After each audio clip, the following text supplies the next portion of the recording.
My father left me at home alone to help his new wife's daughter, and then kicked me out of the house. They needed me later. I stood in the kitchen, one hand pressed against the cold glass of the back door. The frost clung in delicate webs, crackling along the corners, just like the quiet tension that had settled over this house ever since Mom's diagnosis. Dad's silver sedan rolled slowly down the snow-drenched street. The back tires spun for a second before gaining traction. Silver Bells was playing faintly on the radio from the kitchen, the old version Mom used to hum while she baked. Now it just felt like static, background noise in a house that was trying too hard to pretend it was still filled with joy. I watched the brake lights flicker red at the stop sign at the end of the road. For a moment, a full breath, I let myself believe he might turn around. That maybe this was a mistake. That maybe they'd remembered. But then the turn signal blinked, and the sedan curved out of sight, its glowing lights swallowed by the falling snow. Gone. I caught my reflection in the glass. 14. Too old to cry, too young to be left behind. My hair was still damp from the shower. I was wearing the green sweatshirt Mom had gotten me last Christmas, when her voice had still carried warmth and she could still climb the stairs without help. That was before. Before the hospital visits. Before the hospice nurse. Before the funeral where Dad cried once and then never again. Benny, Dana's schnauzer, circled my feet and let out a whine. He seemed just as confused as I was. His leash still hung by the door, untouched. I knelt and rubbed behind his ears, grateful for something warm and breathing in this hollow house. I guess it's just us again, I said quietly. He wagged his tail once. 2 hours earlier, I had stood in the same spot, watching Dana load the trunk with matching suitcases while her daughter, Cora, leaned against the passenger door, glued to her phone. I had followed Dad into the garage. "Can I come too?" I asked, trying not to sound desperate. "I mean, it's just 5 days. The lodge has ski classes." "I could." "Nate," he cut in. "We've been through this. It's not a trip for everyone." I wanted to ask what that meant. I wanted to know who everyone was if it didn't include me. But then Dana came around the side of the car with her sunglasses already on. "We need someone to stay with Benny," she said briskly. "Kennels are booked for the holiday, and you're responsible enough now, right?" She didn't wait for an answer. Just opened the car door and slid in.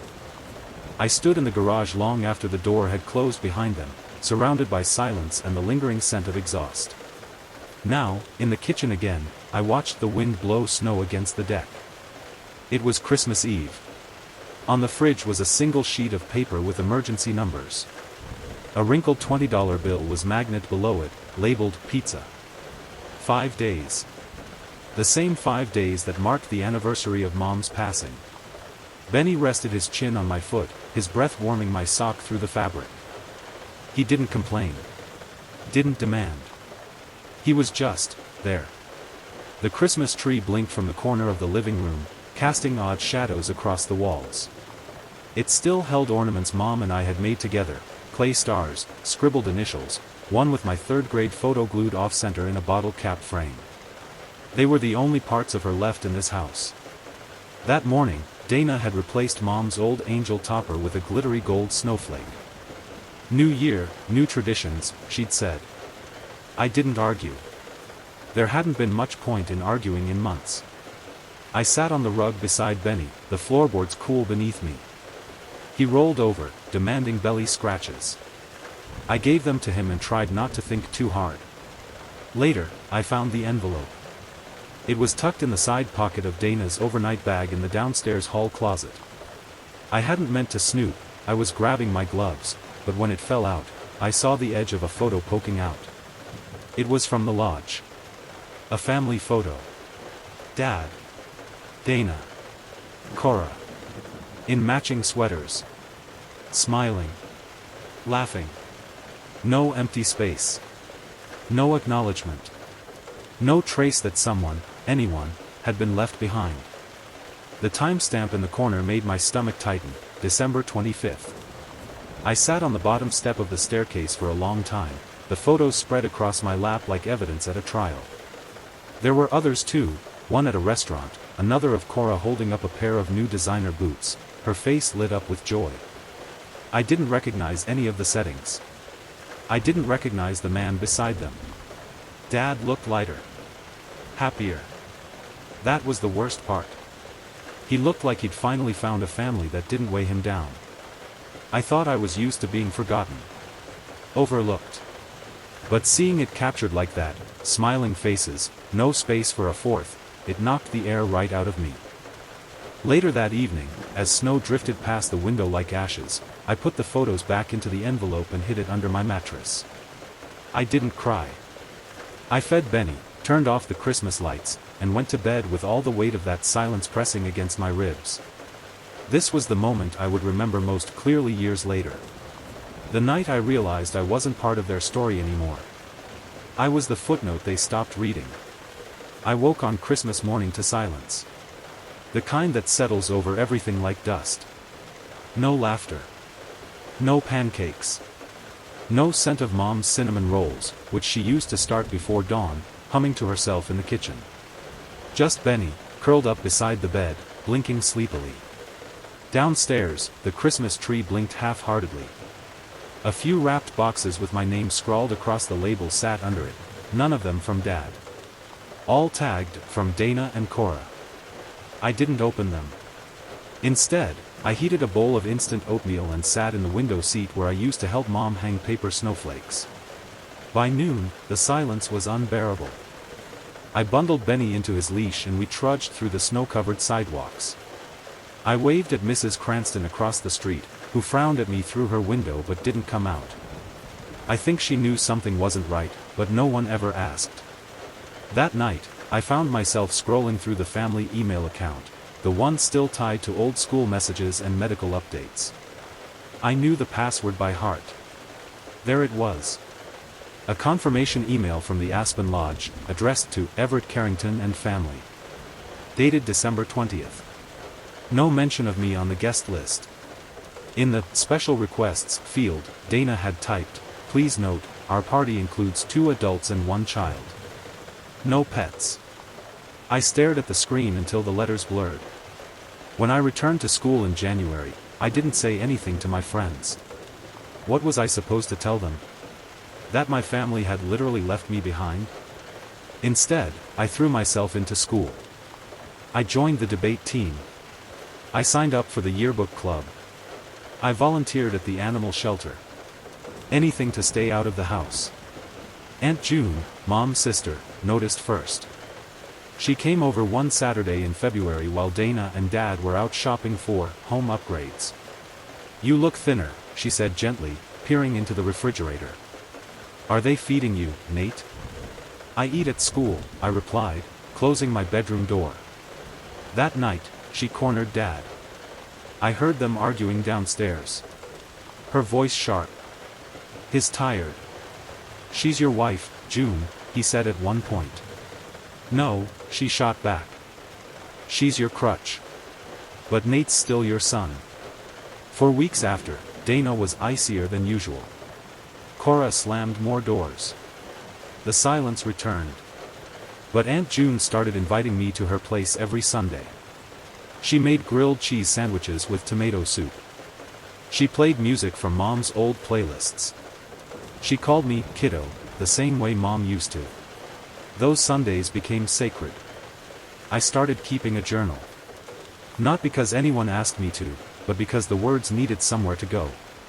By the time I turned 15, I had over 24 entries labeled, things I'd say if they listened. One night, after finishing my geometry homework, I pulled down the photo box from my closet. The one with everything of Mom's that I'd managed to salvage. Her handwritten recipe cards. A pressed flower from the park where we used to walk. A letter she wrote for my birthday that Dad never gave me. I found it tucked into an old planner a year after she passed. I reread it now, eyes tracing each word like they were oxygen. "I know the world won't always be kind, sweetheart. But you are strong, and smart, and good. You'll know the difference between people who love you for real and those who just say the words." I didn't cry. But I did put that letter in my wallet. I carried it with me everywhere. Later that year, Cora got a car for her 16th birthday. A white SUV with custom plates. I watched from the porch as she hugged Dad and shrieked like it was the best moment of her life. He had barely remembered my birthday the month before. Dana threw me a 20 and said, "Buy yourself something nice." No cake. No candles. Not even a card. That night, I biked to Aunt June's. She handed me a small wrapped box. Inside was a leather notebook with my initials. "You write better than you think," she said. "And one day, you're going to need these words." I didn't know what she meant at the time. But I believed her. By 16, I had a part-time job shelving books at the public library. The head librarian, Mr. Grigsby, noticed my grades and offered to help me apply for scholarships. "You've got something rare," he told me. "Work ethic and empathy. That's a good combo." I started compiling a spreadsheet of colleges. I hid it behind a folder labeled Math Review on my computer so Dana wouldn't ask questions. That winter, she started pushing harder. "You should consider trade school," she said one evening at dinner, as though I hadn't spent the last year building my future. "Not everyone needs college." "Not everyone deserves it," Cora chimed in, without looking up from her phone. Dad didn't say a word. But later that night, I heard him talking to Dana behind the closed study door. "He doesn't belong here anymore," she whispered. The words stung more than they should have. Not because they were new, but because they confirmed what I'd always suspected. I didn't belong. Not to them. Not in that house. Not in that life. I didn't leave all at once. It started with skipped dinners and study sessions at Aunt June's. I took on more hours at the library. Joined the National Honor Society. Got involved in local community cleanup drives, anything that kept me busy, and out of the house. Dana complained that I never helped anymore. Cora called me selfish. But I was learning something important. I could build my own world. Quietly, methodically, I applied for every scholarship I could find. I wrote essays late at night, my desk lamp casting long shadows across my notepads. I filled out forms until my fingers cramped. Aunt June proofread every word. Mr. Grigsby wrote me a glowing recommendation letter.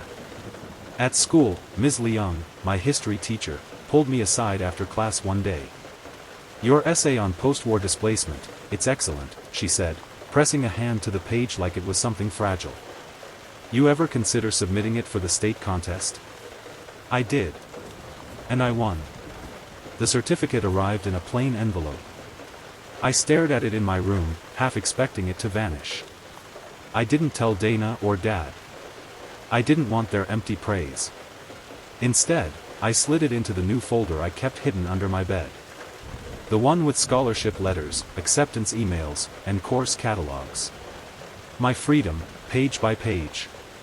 On a Tuesday afternoon in April, while sorting laundry, I found the old photo box again. This time, I wasn't looking for memories. I was making a decision. I picked out 3 pictures of Mom, laughing, painting, arms wrapped around me at the beach. I packed them into an envelope labeled Mine. I kept one in my wallet. One in my desk. One in the notebook June had given me. The rest I left. I didn't want to carry everything. Just enough to remember who I was before they started trying to erase me. By the summer before my senior year, Dana had fully taken over the household schedule. She created laminated chore charts, color-coded. Cora had 3 tasks: vacuum her room, wipe down her bathroom sink, walk Benny once a week. I had 2 dozen. Clean baseboards. Organize pantry. Scrub windows. Deodorize garbage bins. I didn't argue. I did my tasks. But only until August. That month, I received the letter that changed everything. Dunham College. Full academic scholarship. Room and board. A mentorship program for first-generation students. The envelope was thick. The words inside were final. "You've been accepted." It was more than a yes, it was a key. I sat on the floor with the letter in my lap, Benny asleep beside me, and stared at the words until the sun dipped low. Then I called Aunt June. She cried. I always knew you'd get out, she whispered. I waited until the timing was right. It was a Saturday morning in early September. The kitchen smelled like cleaning products and Dana's lemon tea. Cora was asleep. Dad was reading the newspaper. I placed the manila folder on the table between his coffee mug and the salt shaker. What's this? Dana asked, not looking up. My acceptance letters. I leave next month. She blinked. You applied without telling us? I didn't think you'd care. Dad shifted in his seat. Dana recovered quickly. Well, we'll need to talk about the cleaning schedule. You'll need to deep clean the house before you go. I'm not coming back, I said. Calm. Direct. Excuse me, she snapped. I'm not coming back. I won't need a room. Or a schedule. I beg your pardon. Dad looked up from his paper. Dana, maybe let him. No, I said. This time, I'm speaking. They both froze. I did this without your help. You left me alone after Mom died. You never looked back. You erased her from this house. You tried to erase me too. Dana opened her mouth, but I didn't stop. You made me the housekeeper. The babysitter. The extra. I won't apologize for outgrowing this. Cora wandered into the kitchen, half awake. What's with the drama? Nothing, I said.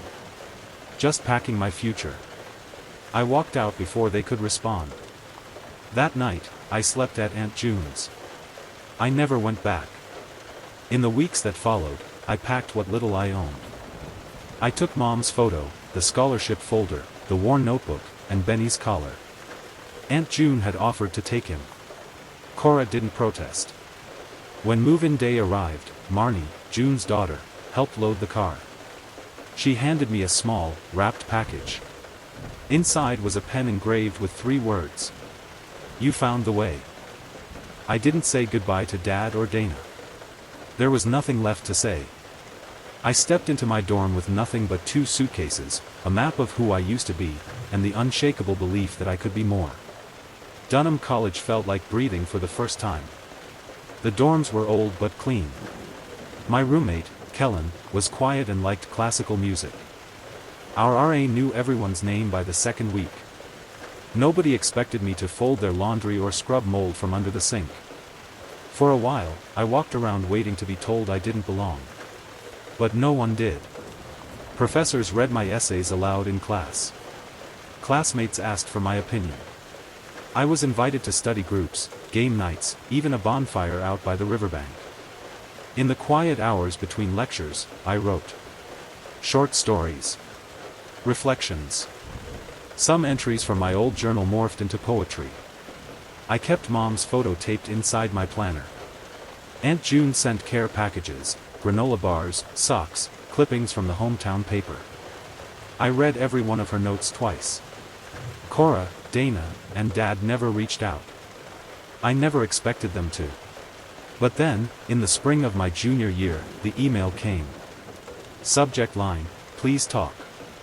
From Everett Carrington. The first message in almost 3 years. It read, we'd like to see you. Dana and I are in town this weekend. Please meet us. It's important.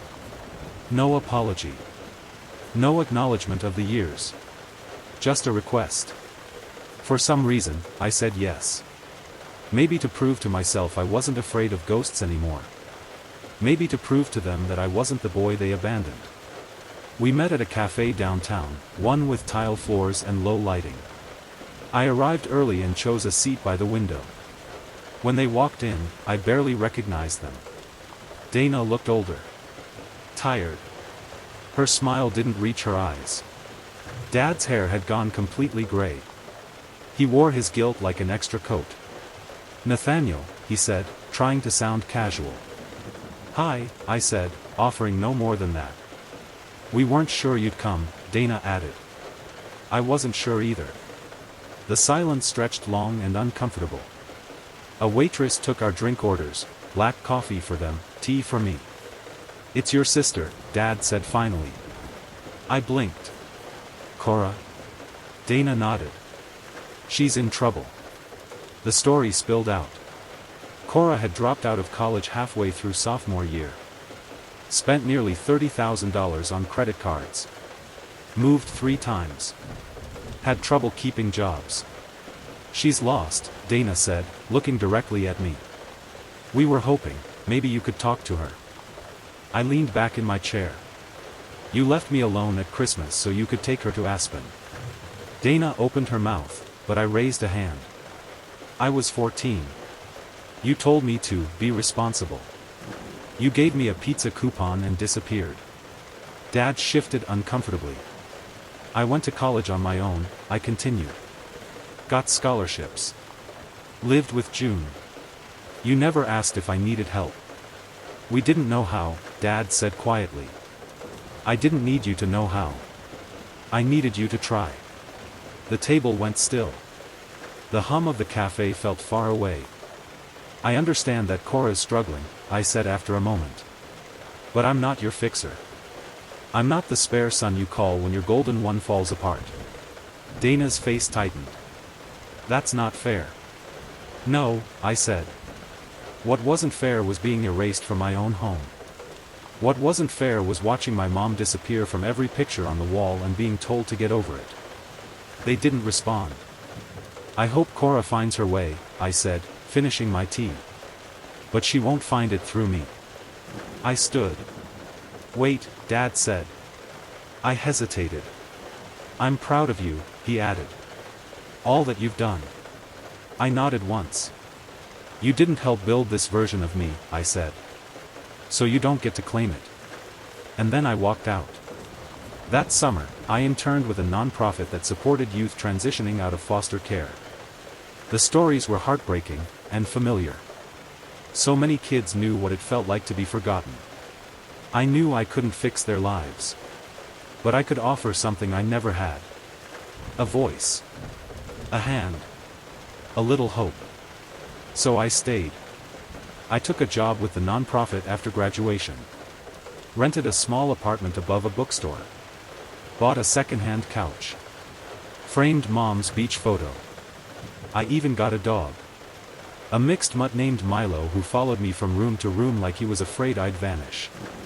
One night, as Milo lay curled at my feet and rain tapped against the windows, I opened my journal and wrote. You are not the broken pieces they left behind. You are what you built from them. Years passed. Not quickly, not all at once. Just steadily, like pages turning. I turned 25 in the spring. The office threw me a little celebration, just coffee and cupcakes, but they gave me a framed photo of the scholarship recipients we'd helped that year. 7 faces, all beaming. I hung it beside my desk. Outside of work, I still wrote. Essays, short stories, sometimes just letters to no one. My old journal had long since filled up, but I kept it on the bookshelf near the door. And Milo was still here, a little grayer now, but just as loyal. Sometimes I'd wake early, sit on the fire escape with my coffee, and watch the city wake up. The skyline glowing gold, people rushing off to lives I'd never know. But mine? Mine felt enough. More than enough. Aunt June retired the year I turned 26. Marnie threw her a party. I made the centerpiece slideshow, old photos of June, of Mom, of family gatherings and Sunday lunches. There was one photo in particular I lingered on, Mom holding me in front of the Christmas tree, my face smeared with cookie frosting, her smile wide and soft. After the slideshow, June pulled me into a hug. You made this, she said. All of it. Your life. Only because you didn't let me give up, I replied. She laughed. You never even came close. That winter, I got a letter. Real paper. Real handwriting. The return address was from Cora. She didn't ask for help. She didn't apologize either. She just said. I found some old photos. I thought you might want them. Anne. I'm trying now. Whatever that's worth.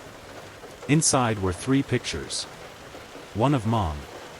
One of Dad, before he changed.